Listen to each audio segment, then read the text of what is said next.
Welcome back. Today we're diving into two of the most powerful planetary energies moving through your life right now. And if you've been feeling the intensity of this week, this is going to make everything click into place. We're talking about Friday, April 10th and Saturday, April 11th. 2 consecutive days, 2 completely different frequencies. And together they're asking something profound of you. So stick with me, because understanding what's happening over these 48 hours could fundamentally shift how you move through the rest of your month. And honestly, the rest of your year. What if the most powerful thing you could do right now was nothing?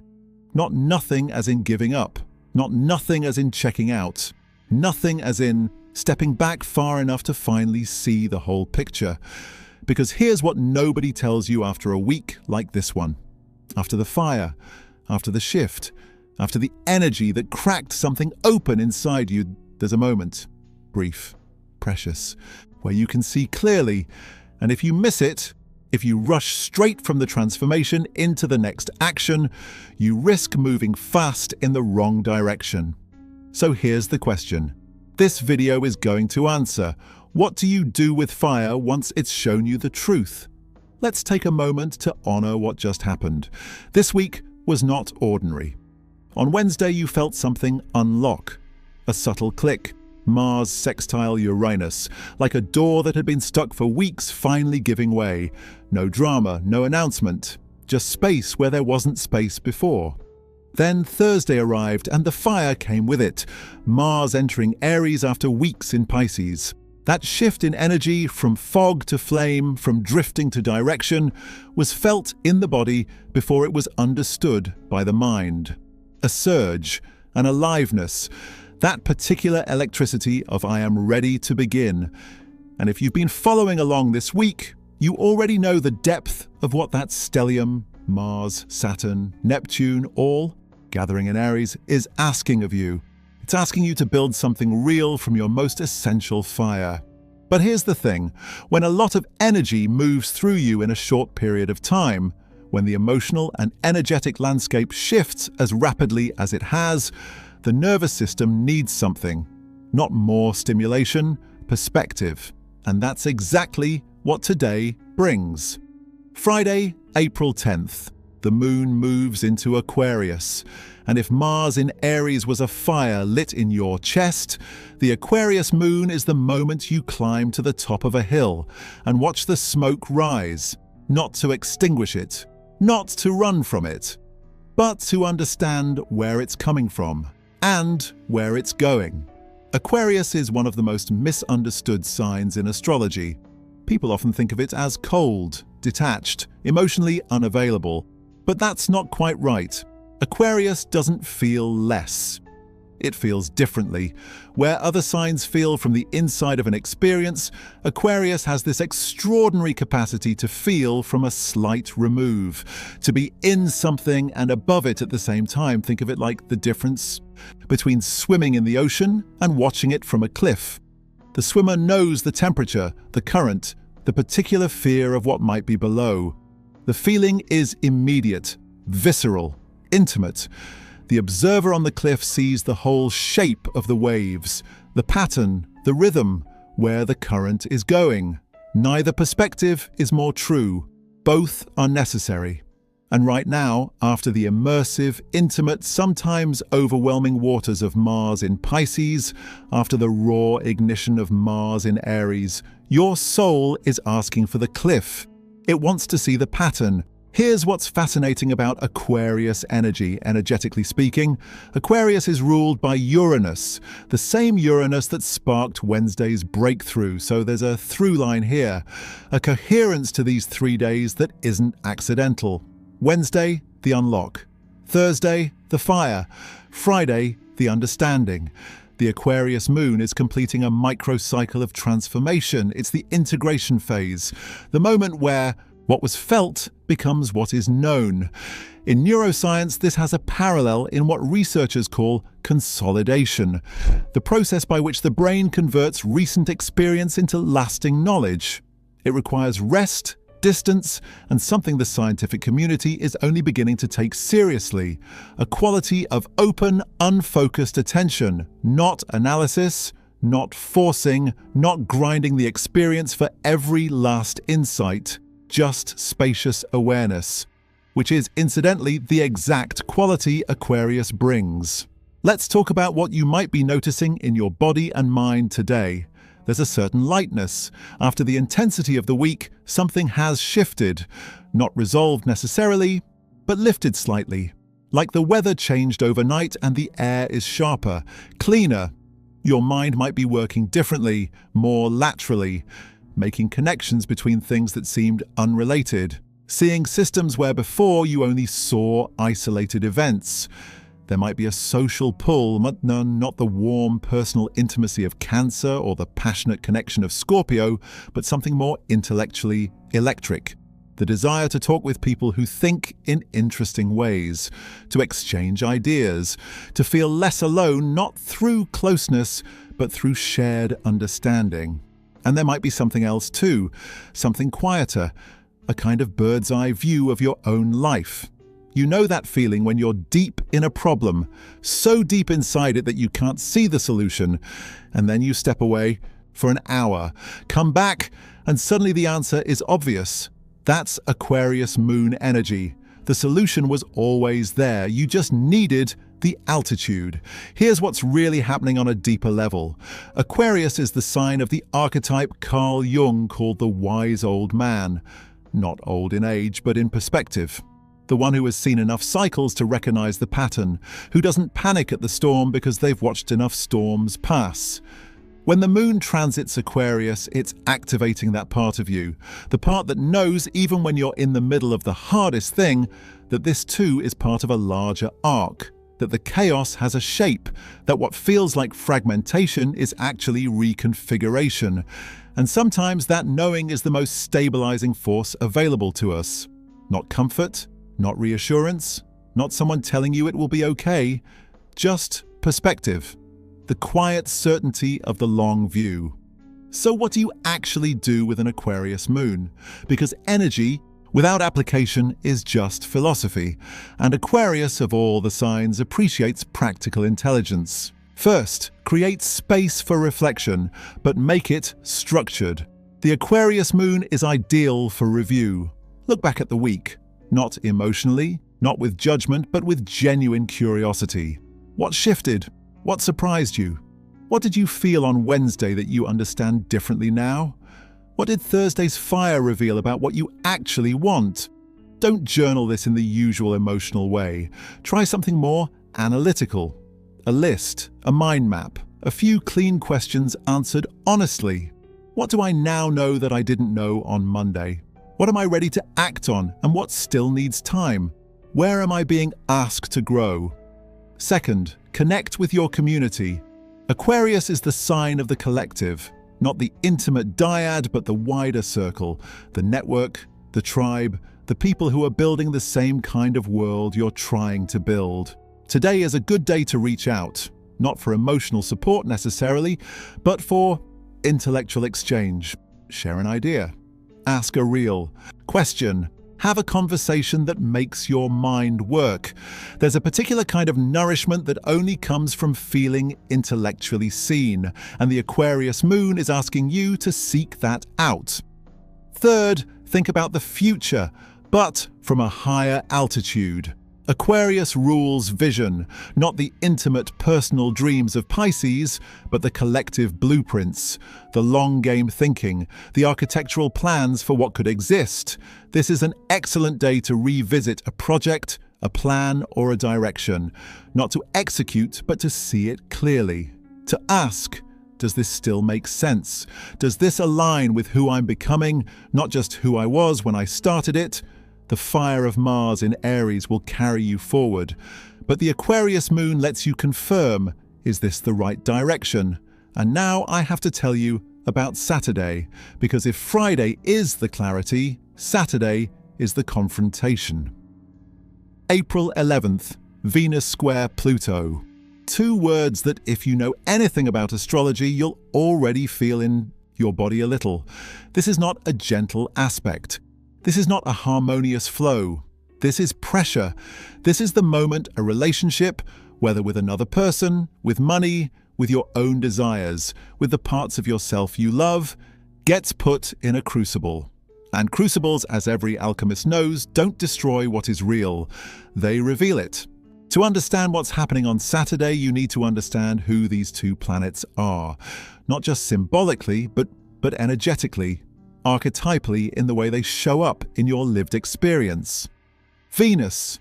Venus is the principle of attraction, of beauty, of what you value, what you desire, what makes you feel safe and loved and worthy. In Taurus, her home sign where she is right now, Venus is at her most embodied, most sensory, most committed to comfort, stability, and the slow-building warmth of genuine connection. Venus in Taurus doesn't want revolution. She wants consistency. She wants to know that what she loves will still be there tomorrow.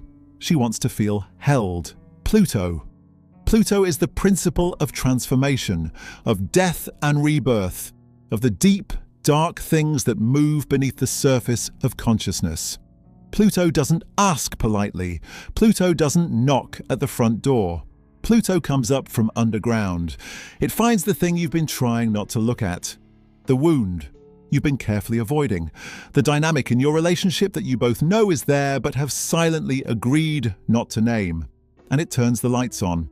In Aquarius, where Pluto has been traveling since 2023, this transformative force is working on the level of systems, collective structures, the power dynamics hidden inside the things we've normalized.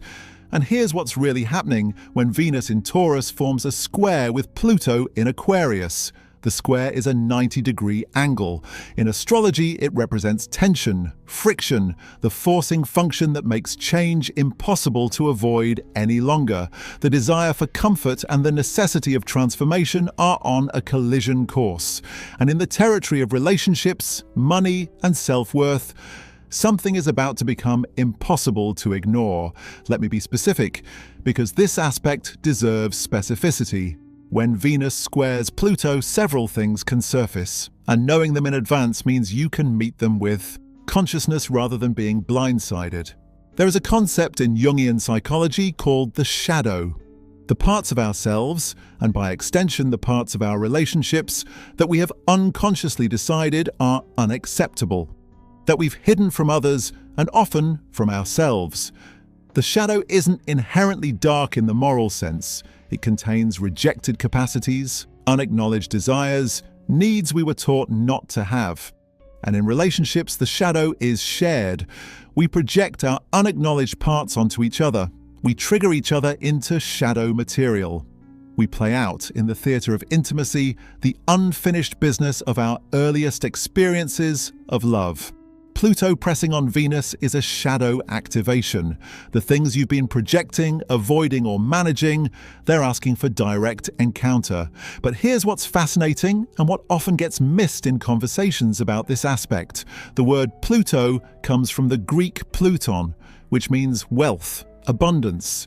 The Roman Pluto was not only the god of the underworld, he was the god of hidden riches.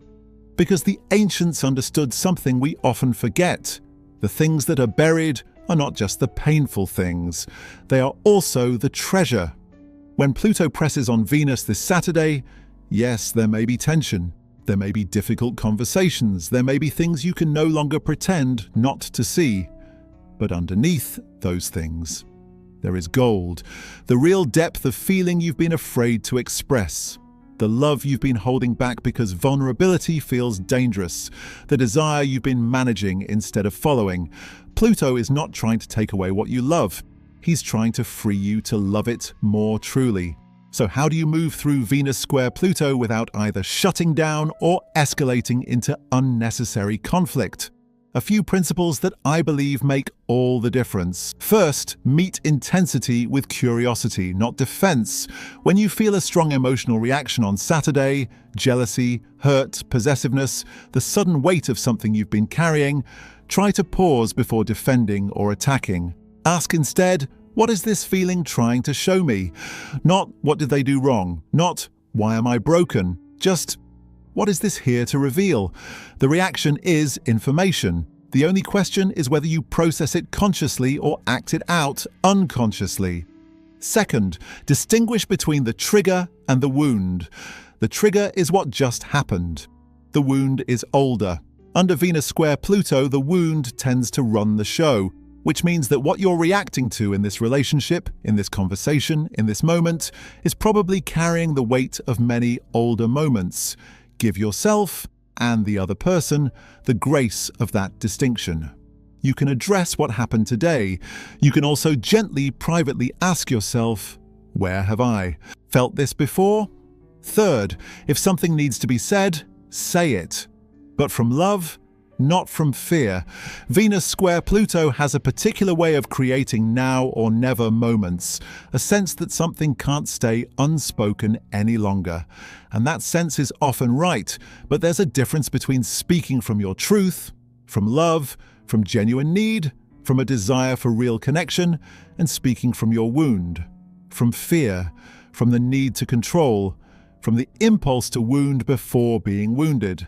Take the time. Know which one you're speaking from, because this aspect can be the beginning of a deeper, more honest intimacy, or it can be the moment where something breaks that didn't need to. The difference is almost always in the intention behind the words.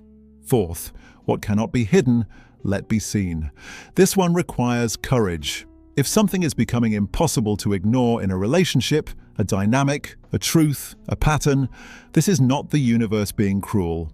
This is love, in its highest form, inviting you towards something more real. What cannot be hidden under Pluto's gaze was never truly serving you, even when it hurts to see it, especially then. Here's the beautiful coherence of this weekend when you hold it as a whole. Friday gives you the altitude, the Aquarius Moon. Its clarity, its intellectual distance, its bird's eye view is preparing you. It's giving you the perspective you need to see the larger pattern, to understand what this week's fire was really about. And then Saturday invites you into the depth. Venus Square Pluto doesn't ask for detachment. It asks for the exact opposite. Real presence, real feeling, real honesty in the places that matter most. So the weekend is moving you from vision to intimacy, from seeing clearly to feeling truly. And both are required. You cannot build something real from vision alone. You need to be willing to enter the fire of genuine connection, genuine feeling, genuine confrontation with what is most alive and most unresolved in you. And you cannot navigate that fire without clarity, without knowing why you're in it, what you're there to discover, what the larger arc is. The Aquarius Moon and Venus Square Pluto are not in contradiction. They are two movements of the same process, the process of becoming more awake, more honest, more alive to what actually matters. Before we close, I want to speak directly to something. If you've been in a relationship with a person, with yourself, with a version of your life that has felt increasingly uncomfortable, increasingly misaligned, increasingly like you're holding something together with sheer effort and will, Saturday may feel confronting. And I want to say, that's okay. Confronting is not the same as destructive. Uncomfortable is not the same as wrong. Sometimes the most loving thing that can happen is the one thing we've been most afraid of, the truth becoming undeniable. Because truth, even when it arrives with discomfort, is always in service of something more real, more free, more genuinely yours. Here's something the Stoic philosopher Marcus Aurelius wrote, not in spite of his power, but because of it. The impediment to action advances action. What stands in the way becomes the way. What Pluto surfaces is not an obstacle to your love story. It is your love story, the real one, the one beneath the comfortable version you've been telling. And the Aquarius Moon today is giving you the altitude to see it without panic, to see it with the quiet wisdom of someone who understands. Transformation is not the end of love. It's love asking to become more true. We began this video with a question. What do you do with fire once it's shown you the truth? And now you know. You climb high enough to see the whole landscape. You take the long view. You find the pattern. You let the clarity settle in your bones like clean air after rain. And then, when you've truly seen, you go back down. Into the relationships, into the conversations, into the places that are asking for your presence, your honesty, your willingness to love and be loved without armor. You let the fire refine you. You let the depth call you forward. You let this weekend be what it is, not something to survive, but something to move through with open eyes and an open heart. The moon is in Aquarius today. It's asking you to see. And tomorrow, Venus and Pluto are waiting. They're asking you to feel. Both are acts of courage. Both are acts of love. Take care of yourself this weekend. Stay curious, stay honest, stay close to what's real, and I'll see you on the other side.